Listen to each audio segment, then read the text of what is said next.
This is the Mouthpiece MMA Show, your number one source for MMA talk in New England. With your hosts, Tim O'Connor and Mark Daniels.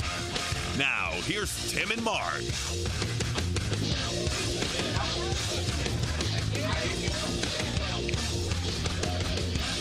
Welcome in. It is indeed the Mouthpiece MMA Show. Live.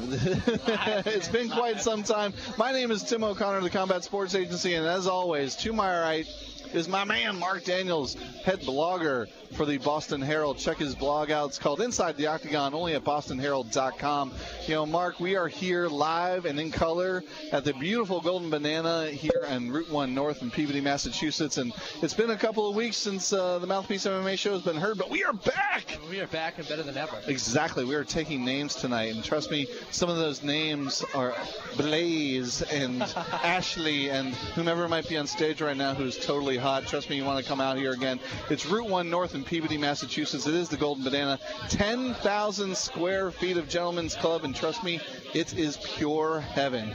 Mark, we've had a lot of heaven to discuss in terms of MMA heaven. Fedor Emelianenko goes off as the favorite for the Strikeforce heavyweight tournament. Goes down. Down goes Fedor in round number one. It goes down hard, Tim. You know, tournaments always look nice on paper, but the fact is they never work out the way you want them to. MMA, the sport in general, is crazy. It's unpredictable, and we saw that. The first round, the favorite, Fedor Emelianenko, gets upset by a very large Antonio Silva. Antonio Silva, I don't know how else to describe him aside from gargantuan, because this guy has meat hooks for hands. Yeah, you're not kidding. I mean, he is. I know he suffers, and I say suffers in quotation, from giantism. I mean, he's got that massive head. Yeah. You know, he actually did have some problems getting a fighter's license in some states because of that disease. That being said, the man has ham hocks for hands. I mean, hammer fists rain down like boulders from the sky. It's ridiculous. Fedor, like you said, he would have lost his eye if that fight went on into the second round. Oh, no, it was. They called it. They definitely called it great. I mean, he couldn't see out of his eye. His face was basically raw meat. I mean, you got to say, though, Tim, for Fedor, for the allure he's always had, for one of the best pound-for-pound fighters in the world, people call this guy one of the greatest heavyweights ever. He didn't look great. No, he didn't look great at all, and that is an issue, and certainly something we're going to discuss here on the Mouthpiece MMA Show. You know, Fedor's, I guess, fall from grace, as you would say, has been well chronicled over the last few days, and we do want to take a look at that, but we also want to take a look at one of our guests tonight. His name is Michael McClafferty, and Michael owns a website called firstfightsd.com. That is firstfightsd.com. And I believe Michael's with us on the phone line right now. Michael, are you there? Hey, Tim. Hey, Mark. How you guys doing?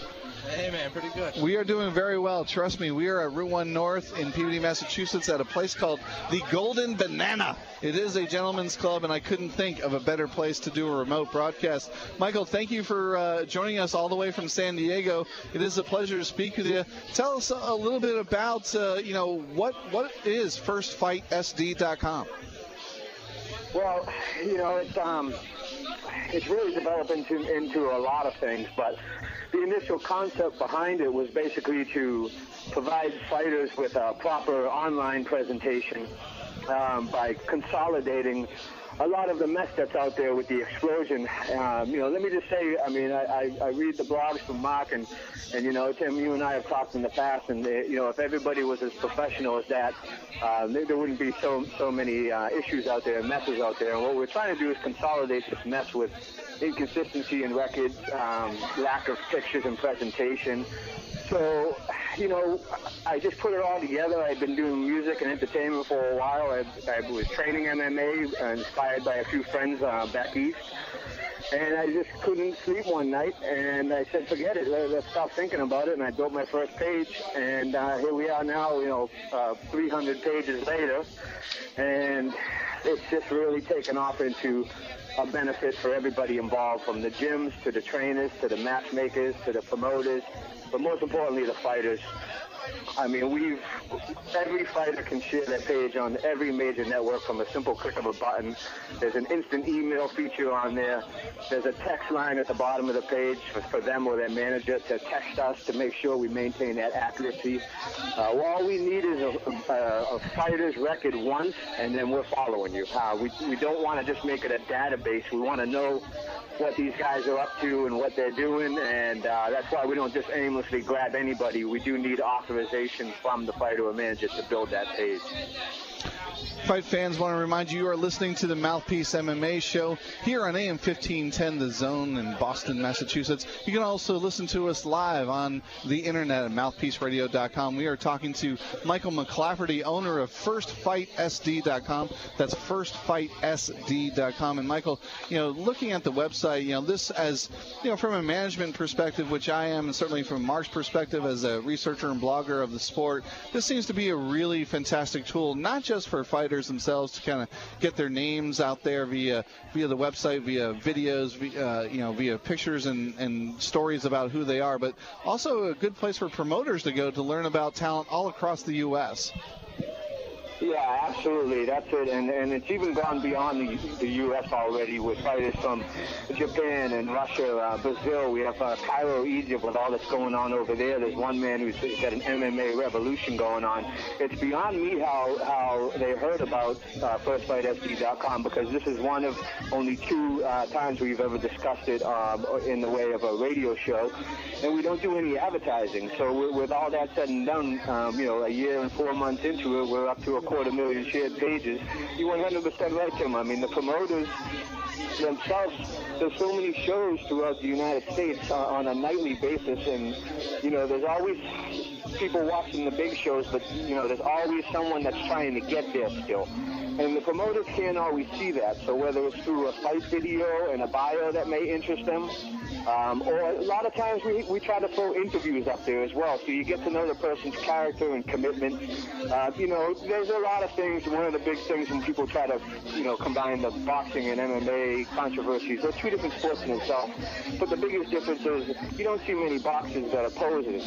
And so, we research these guys. A lot of these guys come in and they're not really even fighters. So that's one thing we have to research and make sure that they're actively involved. And once they are, and we establish that, and we build a page for them, we try to give them the best possible presentation online. It's funny because I was reading a little bit about Mark Daniels and how he was, saw his first event on a VHS tape. And, it's just, that's the mentality. Like the online, we're on the computer now. If not, you're looking at your phone. The online presentation is so important and convenient, and this is where it's going. And I'm so happy that it's all come together far and beyond what I expected, but certainly, Tim, as you mentioned, it's benefiting the promoters as well. And Mike, you're talking about what it's become. Where do you hope this goes, and what's your goal with First Fight? What's the goal? Yeah. Okay. Well, the primary goal is to provide the fighters with better opportunity that they may not or they may or may not be aware of. It really does depend on the individual. For example, if a fighter comes to us and they don't have a management team, then that's our goal, is to find them a management team. If a fighter's managed, then we try to deal with that manager, including Tim and Brian Gillespie, who I got to say thank you to him, even though he told me not to. But, we try to respect the relationships with the fight teams that are going on, but the ultimate goal is to find out what this fighter needs, where the team is lacking, because, a lot of fighters, they want to represent the world names. They have, the team Coutures and the team Tompkins, and, but really the fighter should take that last name and put team in front of it. And whatever he feels or she feels that team is lacking, that's what we try to emphasize on for that person. So we do all this, and the biggest thing about the website is that we outsource these pages on a daily basis. It's not just sitting there and hoping traffic comes in. We outsource it. And I love when we see that the pages are being shared, because they're being emailed to matchmakers. They're being emailed to promoters.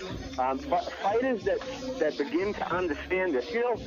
Mark, there's a lot of fighters that fill out this fighter registration thinking it's just another fighter registration, and they don't ever check back or look. And they don't even know we've done the research and built the stage on until we go back and hit them up. And even then, I don't think that some of them grasp what it is that we're doing. But, the ultimate goal is just, again, awareness and advancement for a serious fighter. Michael, you've had a lot of success with the website. Again, it is firstfightsd.com. Please check it out. It's firstfightsd.com. What have been, some of the challenges you faced? Obviously, again, over 4,000 Facebook friends, another 1,000, and they're going to cut you off there. 250,000 shared pages already in a month. What are some of the challenges you faced, whether it be from, the fight community or abroad? Well, I think that the biggest challenge is definitely initiating to the gyms that we're not there to steal their fighters. That's tougher. There's a lot of people that don't want you in their circle. And the whole point is to get you outside of the circle so that you don't get confined and patting each other on the backs too much, and you realize that there's a lot more out there. I would say that's probably the biggest challenge in the initiation. On the First Fight page, I set it up as a business account, so I think we can go beyond the 5,000 mark on that page. I think if it's a friend or a regular profile, 5 is the cap, but I think the way we set it up, it can go more than that. We actually had the Facebook advertisers call us this morning to ask if we'd like to do that, and that brings me to my next challenge, which is growth management. We have to make sure that it is growing at such a pace that we have to make sure we can manage that. Again, I don't ever want to, say who when someone mentioned a fighter's name, and I told you that when we spoke earlier too. I like knowing your fighters. I like knowing what they're up to. I pride myself in knowing, that Tadeki's 5-2 and Campbell's 8-3, and then these guys got fights coming up, like Mike's fighting at CES, and I like knowing and staying involved. It takes me a little bit away from the more popular stuff, and so that's a challenge too, is to still to stay up with the Strike Force and the Bellator and the UFC, because I'm not by any means an MMA expert, but my expertise is definitely focusing on these guys that are on the rise, and so there's certainly the challenges that that I mentioned, and then the biggest one is just now. This is why I appreciate you having us, because we don't accept money. We don't take money from advertisers. We don't want to smother the site with a bunch of advertising. That's why it's an industry site with a non-social, no forum. Because what happens with the forums is the first few posts are about the fighters and the event, and then it turns into racism, politics, and people threaten each other on the computer for 1,000 comments. So we want to stay away from that. So that's a huge challenge for us, is to figure out how can we keep doing this as it grows without smothering the site with ads that don't help the fighters. Primarily, maybe get one major sponsor would be ideal, and we're certainly working that. But that's the biggest challenge, is how to keep it going, how to feed it. When we get fighter sponsorships, the checks get cut directly to them. When a matchmaker calls at this point in the game, we don't want cash. We would much rather have the awareness and the print and people realizing what exactly we're doing here at First Fight. Sure. And, Michael, looking at the website right now, there seems to be a lot of interesting features. You have a fighter spotlight. You have a trainer section. One of the sections that interests me is you have a filmmaker section. So it's not just about fighters and promoters. It's really the entire scope of the MMA community. Yeah, absolutely. There was a time, where there were certain things that were better when they were read, and they were better when they were heard and not seen. But, with the fight and the fight world, if it's not recorded and it's not pictured and it's not captured, it's as good as not happening almost. And this is one of the things where we try to make sure they realize that these are all tools that they're going to need to take their game to the next level, their presentation to the next level. I can't stress to the fighters enough how in between the fights, in between those fights, it's so important, and they should be training. They should be doing what they do best. So we try to make sure that people are still talking about them. I know Brian Marino is taking off to boot camp and coming up, and he should know that when he's gone there and has no access to any of this stuff, there's still going to be people making posts and talking about him. So that's why we did the filmmakers. That's why we did the trainers. The explosion's so huge that everybody cannot possibly know everyone else. I talk to West Coast trainers about East Coast trainers, and sometimes they know and sometimes they don't. So let alone these fighters coming up, not realizing that some of these world-renowned trainers may be right around the corner, but they don't look into it.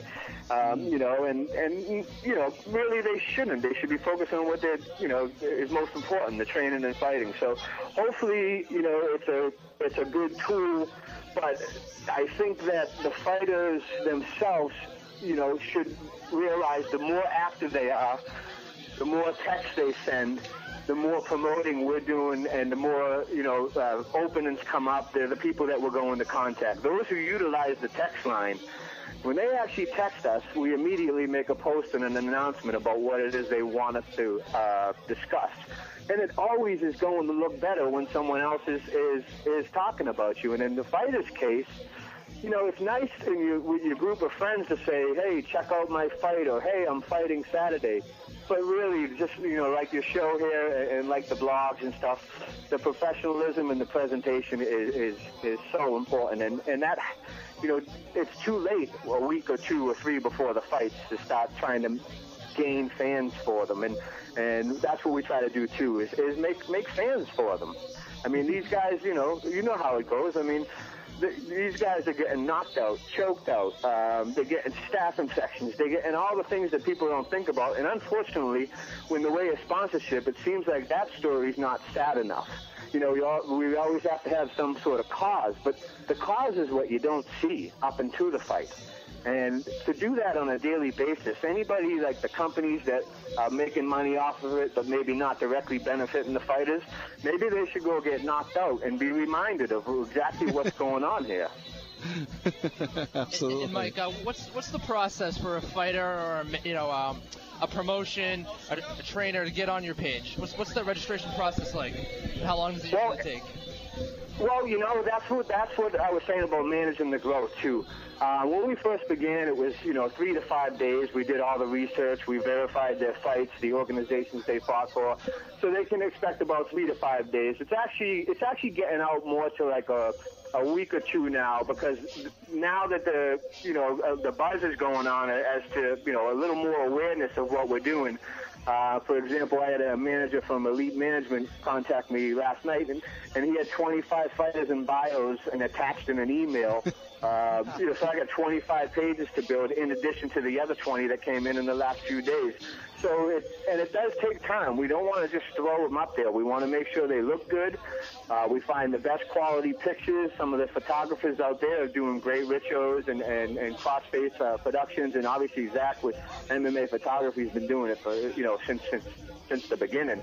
That's important to have those relationships with them, because it looks better than the disposable camera picture in your living room with your gloves on.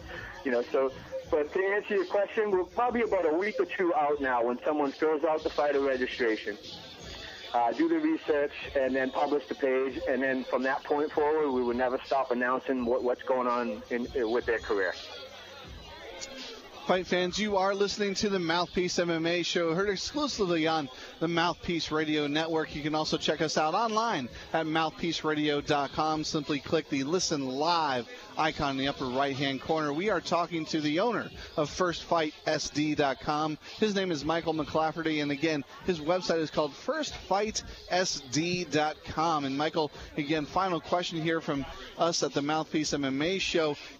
As First Fight progresses, and certainly you move forward as a business, how is it that fans can truly support the website and really become a part of it?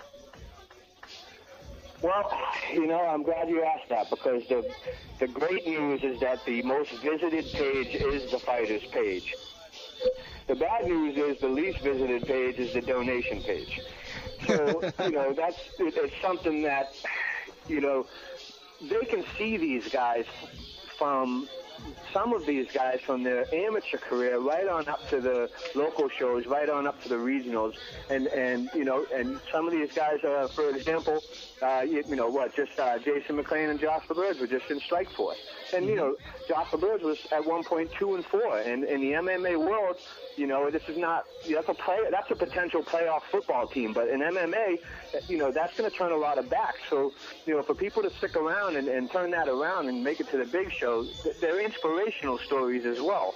I mean, you have like Arvin St. Preux. He's the same one. That's 3-4. He's now 10-4 in strike force. So the fans, it is becoming, I've noticed it is becoming a fan place to go, which really was never the intent. But I think that, because we update it and we maintain it and we keep these posts going, that they're taking a lot more interest in it. And that's, hopefully that answers some of your question. But where to go with it, and as it progresses, the ultimate goal is just to hit the dungeons. The guys who have the state-of-the-art gyms and the support and the sponsorship and the equipment, and they have the fight team tryouts and things like that. Those guys, they got a good sense of direction from people who have been in the game a long time. But, we want to hit the dungeons in the streets, and there's a lot of fighters out here who just don't know what to do or where to go with it. Well, Michael McClafferty, owner of firstfightsd.com. That's firstfightsd.com. Thank you so much for joining us here on the Mouthpiece MMA show. And fight fans, fighters, promoters, managers, doesn't matter what you are, how you're involved in the game, please check out firstfightsd.com. That is firstfightsd.com. Mark, as we go to break here on the Mouthpiece MMA show, it's websites like these that are really going to start drawing fans, not just to the UFC, which we know is the be-all, end-all in the sport, but all those regional promotions, just like Michael had said, where the Josh LeBurges, where the Anthony Iones come from, and can only be good for the sport. No, sites like this are awesome for the sport, Tim. It's exactly what it needs. There's so much about MMA that it's still new, which is weird to think about. Right. We saw that when the UFC came to Boston, the fact that it didn't sell out in the first, let's be honest, first few weeks. Right. In fact, that week of the UFC, there were thousands of tickets still available. There are local promotions everywhere. Every month we have multiple promotions here in New England, and I think a lot of people don't know about it. A lot of fighters that people don't know about it, and it's websites like this that are going to help the little guys in the end. Absolutely, I totally agree. So again, Mouthpiece MMA fans, be sure to check out firstfightsd.com. That's firstfightsd.com, and see how you can become a part of this great sport of MMA. Well, as we go to break here on the Mouthpiece MMA show, we do remind you to come on out to Route 1 North in Peabody, Massachusetts. It is the Golden Banana. You are listening live to the Mouthpiece MMA show, heard only on the Mouthpiece Radio Network.